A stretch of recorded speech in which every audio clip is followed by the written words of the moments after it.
Next, we have a great panel with some amazing investors talking about how venture capital, I know we've talked about VC a lot, but this is very direct here, how venture capitalists are funding startups and innovation in this space. And we have three amazing investors, two of them you've already seen. So welcoming back is Jeannette Fürstenberg, Managing Director and Head of Europe at General Catalyst. Also joining is Matt O'Connell, Operating Partner at DCVC, and Eric Traupe, Operating Partner at Lightspeed Venture Partners. Give them a big round of applause, bring them on out.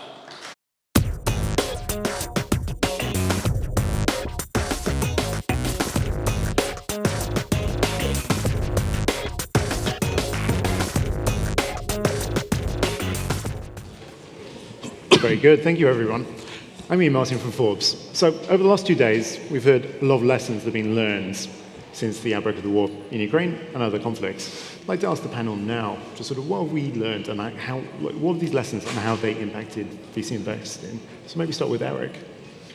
Well, I think we've seen in 2 years, we talk about doctrinal warfare, land warfare. Europe's had a number of conflicts fought on its territory in the last several decades. The reality is the way that the Ukrainians have employed drones and standoff weapons and munitions has transformed not only how warfare is undertaken, but then the ecosystem that impacts many of the people in this room and how dollars get spent, whether it's through venture investments or others, to be able to ensure that war fighters are sufficiently prepared for whatever future conflict is going to come. Very good. Matt? Yesterday, the FT reported about the House of Lords Defense Committee saying the report was called Ukraine Wake-Up Call. And I think a lot of people were unaware of how unprepared we were for current aggression. We're unaware how much we have to spend to stay current, especially when we have some very innovative and determined adversaries. And then we also have just lost some of the pace. From this panel's point of view, it educated a lot of LPs. You can make a lot of money. I've been doing this for 20 years, and I found out 20 years ago you can build a defense company and sell it for $1 billion. So I've seen that you can make money, but that was kind of not talked about in more genteel circles. So I think more people are aware now that you can hopefully keep the world safer and make money, and I think LPs are coming around to the idea that it's maybe not as bad as they thought. Very good. Jeannette?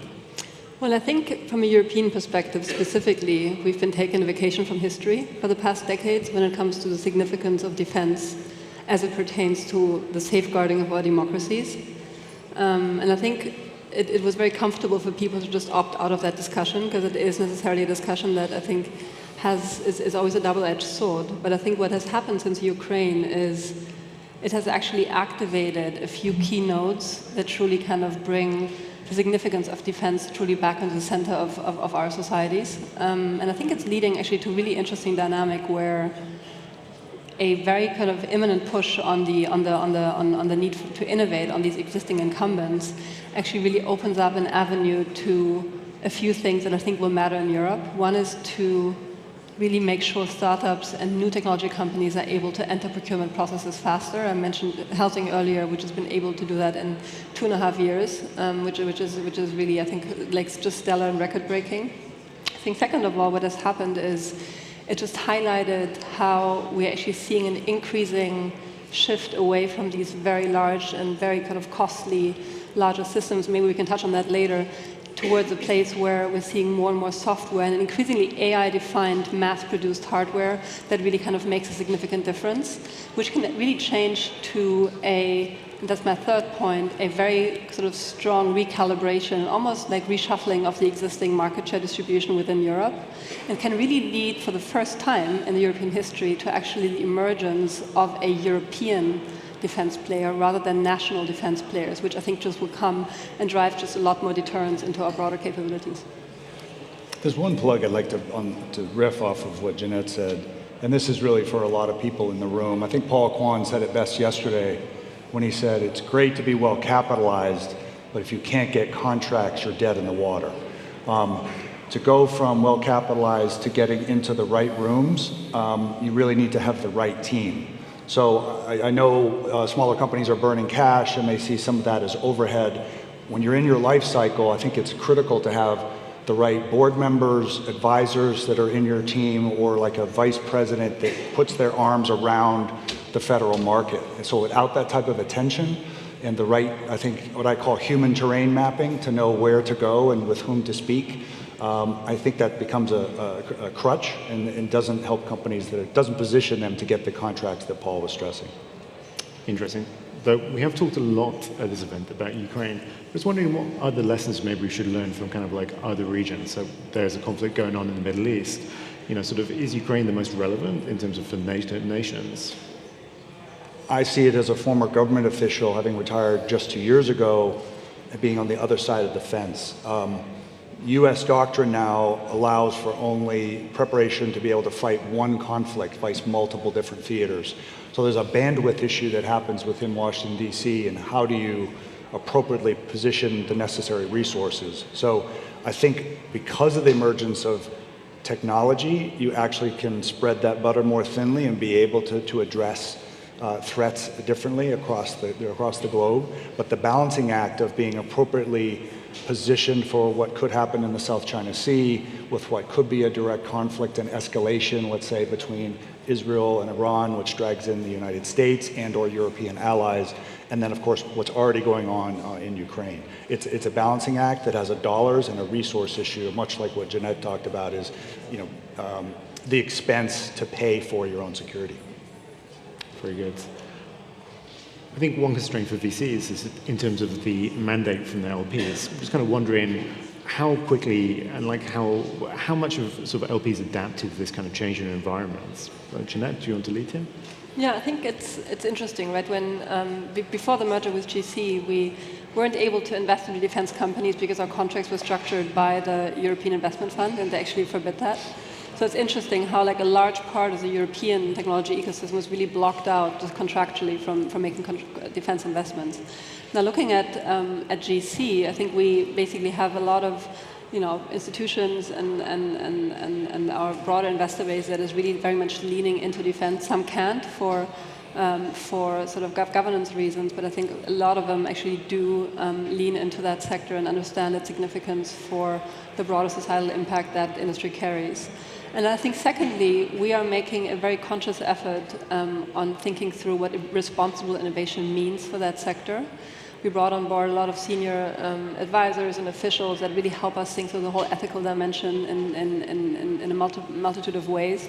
And I think that whole consideration is very much needed as we think about this next emergence of innovation leaders in that industry.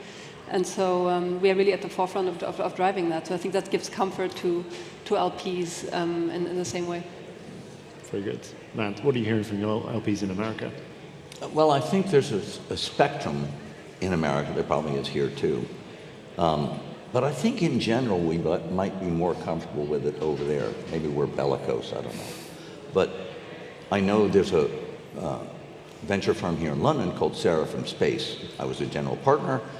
I got recruited by DCVC, and one thing that appealed to me is Seraphim had, as part of its mandate, no dual use. They have just pivoted in the last 8 months, and I think Ukraine had a big effect on that. So I think people are getting more used to it. Now, within dual use, there's also kinetic versus non-kinetic. For the unwashed, kinetic and kill both start with K, and that's pretty easy to remember. And kinetic can be more troublesome to people than purely defensive. I'm on the board of a satellite company that can see through clouds and night. It's radar.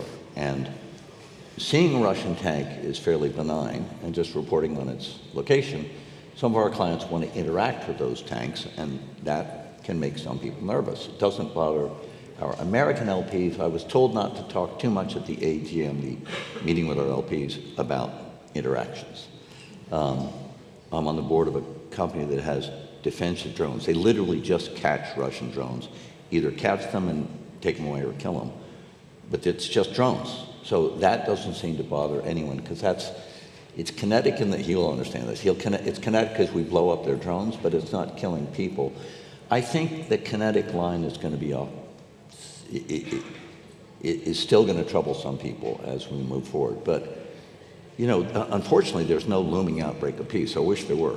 I think it'd be better. But hopefully, what we are all doing here will make this a safer world for our children and grandchildren, and we can go on and do other things. But in the meantime, you know, you alluded to it, that like the satellite company that see through clouds and at night, busy in Ukraine, busy in the Middle East, busy in Taiwan, and that's not going away for years.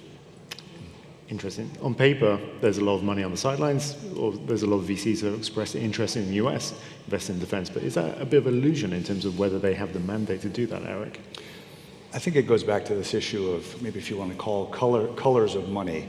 You know, I think we were talking in the back about the pool from which you can draw to invest in companies that are then going to subsequently bid on, let's say, highly classified contracts in the federal government.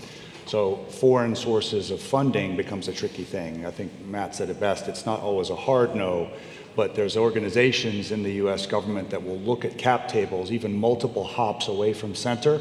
And I liken it to taking an ink dropper and putting it into a pool. You know, in about half an hour, parts of that ink cover every molecule of water in that pool. So you basically dirty or sully the whole pool that you're funding. But I do think that because of the allied nature we have with the UK and many European countries, there's not only amenability to investing and having those companies try to get into the US markets. The thing I've seen, and Matt will know this, is coming up with a US subsidiary, right? So that the lines are drawn, people with certain security clearances can have the appropriate access, and then of course surrounding yourself with the right people who can advise you on how maybe a European firm doesn't know how Washington, D.C. or the acquisition process works. Interesting. Jeannette, is there kind of like a stark difference then between sort of like the comfort of European LPs and American LPs? The level of comfort that European LPs versus kind of American LPs would have with investing in dual-use technology? I don't think I can say that. I actually don't know what the definitive numbers are. I would have to check with IR, but what I can tell you is that what I'm seeing and hearing is a much more heightened awareness of the significance of a real deterrent stack within LPs. I think LPs are very actively leaning into the discussion more, and they want to understand what is actually happening, right, and how it can impact both, I think, the nature of the European tech ecosystem, because I think there is a lot of innovation that has traditionally come out of defense companies, especially in the US. If you think of Silicon Valley, I think the underpinning of Silicon Valley was essentially driven by the Vietnam War, right? I think there was a lot of core technology built in these times of war that has actually been, you know, an underpinning and a real pillar to innovation ecosystem. So I think that is a path worthwhile exploring. I think the other thing we are spending time thinking through right now is what could the equivalent of a DARPA lab look like for Europe? That has been another, you know, really important mechanism to really drive applied research and really make sure you really have this strong combusting forcing function out of, you know, government interests and some of the needs that are being articulated and connecting that to innovators. So we need, I think, a similar forcing function like that for Europe. So what could that look like? And I think a last point I would just like to make, and I think it's just an important one for us to pick up on, is if you think about the NATO eastern flank, I think people aren't, like right now, everything's focused on Ukraine. But if you think about the thing we really need to solve for, then it is just protecting the NATO eastern flank and focusing on the deterrent stack there. And I feel like that is something that from a funding mechanism perspective, we all need to become creative about how to solve for that, because the Baltic states in and of themselves won't be able to do it. The question is, will the EU step forward to do it? Do they have the right frameworks to do that? I don't know. And what could potentially a privately funded initiative look like on the border to make sure we give them the capabilities they need? Because the NATO battalions that are currently stationed there and that are procuring systems are just subscale, right? So I think the question is, there's a lot of stitching in between that needs to happen. And I think we need new innovative capital solutions to respond to that. If I could add to that, I think of it in terms of availability of these countries that have less sophisticated militaries comparatively, let's say to UK, Germany, France, etc. It's going to be a math problem. It's going to be the lack of available dollars or whatever currency they're purchasing in. So the example I use, and we did in the back, is the cost per item. So for instance, The U.S. military has a Patriot missile system. One round is $2.2 million. So they often are used to shoot down a $10,000 Hobby Lobby drone coming out of Yemen. That's just bad math. And I'm not very good at math, and I just know that's not good. So that's an untenable number for European countries to be able to have to sustain that. So there are a lot of vendors out there, especially these companies in this new emerging technology space, that are developing systems that are a fraction of the cost, right? Swarms of drones, et cetera. You know, there's the replicator system in the United States that a lot of companies are trying to compete for dollars. That's going to be, I think, essential to the ability of these European countries to defend themselves and not have to always rely even on their own primes inside their country, but it's these emerging tech companies that are bringing to the defense of their nations and then Europe as a whole something that's cheaper and still at scale, but low cost enough. It's fascinating. I wonder if you could just expand on that. You recently hopped the fence from governments into an investing role. Like, what do the investors and startups in this room need to know about working with government or working in governments? First, have a lot of patience. The valley of death is real, and I think we often, and even at Lightspeed, will work with companies that have been very successful and want to move into being a true, let's say, dual-use company. They've been very successful in the enterprise space, and they see this massive TAM over here. You know, the U.S. Department of Defense's budget last year was, I think, $882 billion. That's something certainly to compete for a piece of that pie. Part of it is, I think, education. You know, I mentioned earlier, surrounding yourself with the right team who speak the language, the vernacular, intersecting circles of networks and a Venn diagram of who you can be connected to, but also thinking through what is that roadmap going to look like. It takes sometimes 18, 24, 36 months for something to get, let's say if it's DoD, written into the National Defense Authorization Act. With as polarized as Washington is these days, that becomes a really fractious thing to have to contend with. So you might want to have, maybe you hire a lobby firm, or maybe you have to do your homework, and finding the right firms to help you on that pathway are really going to be, I think, a determining factor between success and failure. Interesting. Maybe flip it around for Jeannette. Oh, jump in first, Matt. I was going to say that another thing that I would encourage all startups to do is partner up with one of the new agencies that provides capital to startups. I've been friends with In-Q-Tel since it was started. In-Q-Tel was so successful, it gave us, some friends of mine started Google Earth, or Keyhole, which became Google Earth. And you think of how many hundreds of billions of dollars that simple development spun off. It's not just Google Earth, but it's all the mapping things, it's Yelp, it's Twilio, it could be $1 trillion. Then there's Palantir. Well, that begat DIU, and then AppWorks, SoftWorks, SpaceWorks, all those things. I had dinner at your wonderful dinner last night with Hugo James. I'm looking forward to his panel. You cleverly saved the best till last, so we've got a big government panel. But he runs NSSIF, and it's great to see people in government. Catherine Day is moderating that panel. She's talking about how to restructure government so it works better. And I think these kind of agencies are terrific. Even if you only get a little money, it gives you the seal of good housekeeping. And I have found this around the world, in Japan, in Korea. Once in Abu Dhabi, somebody asked me to stop and stay for a couple days to go to a desalinization meeting. I said, General Khalid, what do I know about desalinization? He said, you are a trusted advisor of the UAE. And so once these agencies sign on, you will find that other doors open, and I think it's incredibly valuable. Jeannette referred to the EIF. I mean, it gives you that aura of respectability, which I think is very important for a lot of startups.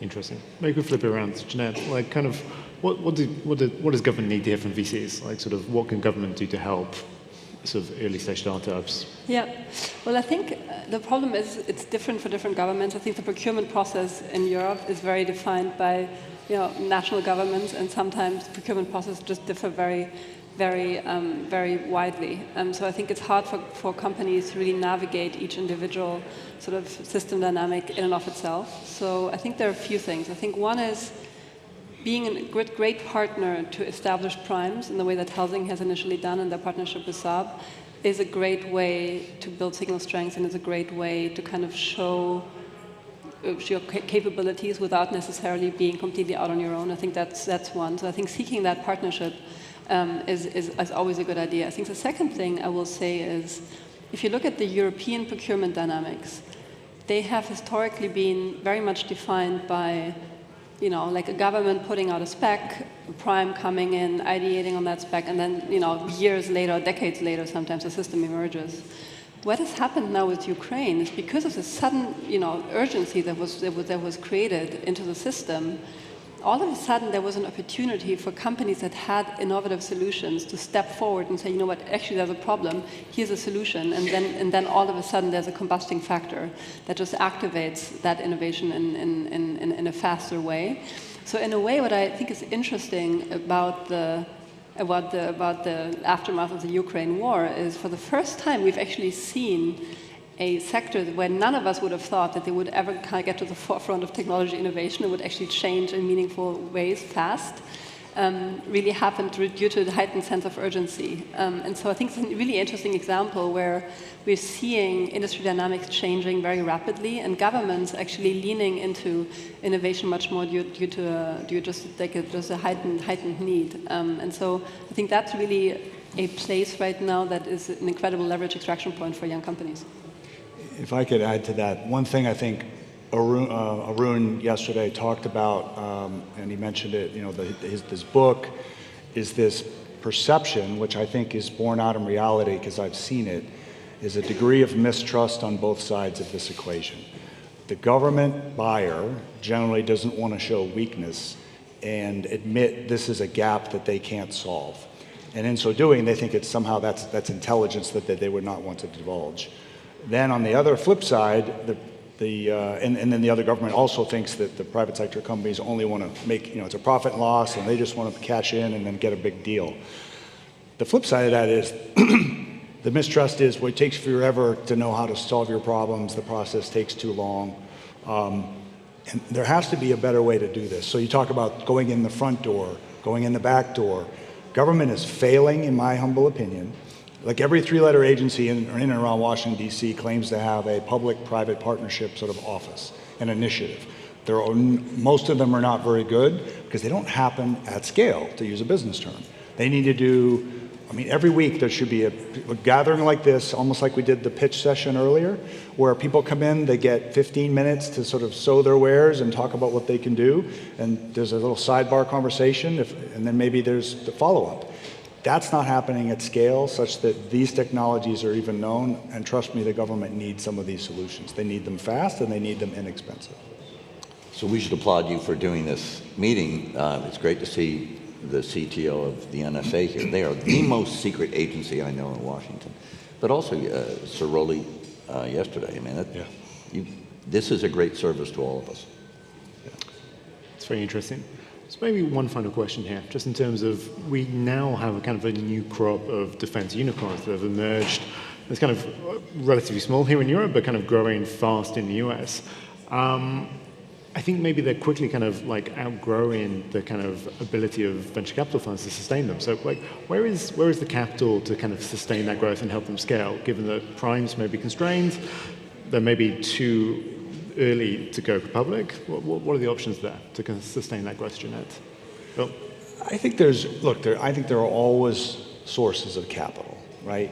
I know outside of my time with Lightspeed, I know of other firms that go and they find wealthy family offices with huge amounts of money to put towards aerospace and defense, endowments, pension funds, where there's enormous amounts of dollars. One could argue that they're some of the largest LPs out there. I also think, just as a matter of volume, like these unicorns that you talk about, like the Andurils and Palantir, and when you could argue that over time Helsing could become like the unicorn of Europe, there's not going to be 100 unicorns. I think it's still going to be a fairly narrow pyramid at the top. But you'll see a lot of M&A activity, which you've seen Anduril and others do, bolting things on. But I still think there'll be markets. and sufficient capital for like the bins that are like just below that and even startups. I still think there'll be money for that. Very good. Well, I think like if you look at the recent round that came together with housing, that was a very significant amount raised for not only like on the scale of Europe, on the scale of European AI, but most of all on the scale of defense. So I do think that if you have a really unique asset, then a unique asset will always reach, get funded. And I feel like if you look at the components that are coming together with housing, it can be a transformational company, not only in the context of defense, but also in the context of infrastructure resiliency. Which I think is very closely tied. If you think of our hybrid attacks that have happened on European soil, there is a lot of need to kind of build a lot more robustness into our infrastructure systems that are a lot tied to similar capabilities that we need on the defense side. So if you ask me, there is an increasing interest in funding these companies, because if you also look at the margin profile and at the contract volumes that can be unlocked there, these are very, very profitable businesses, right next to the fact that they're just great technology assets with growing interest. Very good. Well, I think we're at time to say thank you to our panel for a really fascinating conversation. So thank you very much. Thank you.